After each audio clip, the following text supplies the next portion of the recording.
Hallo zusammen! Heute zeige ich euch, wie ihr ganz schnell und einfach eine Anfangsschlaufe beim Häkeln hinbekommt. Zuerst nehmen wir uns den Faden in die Hand und machen mit dem kurzen Ende einen Überschlag über das lange Ende.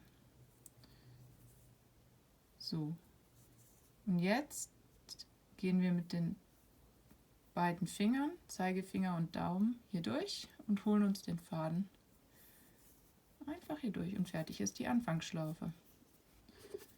Da können wir jetzt mit der Häkelnadel rein und anfangen, Luftmaschen zu häkeln. Ich zeige es euch nochmal. Den Faden nehmen, übereinander schlagen,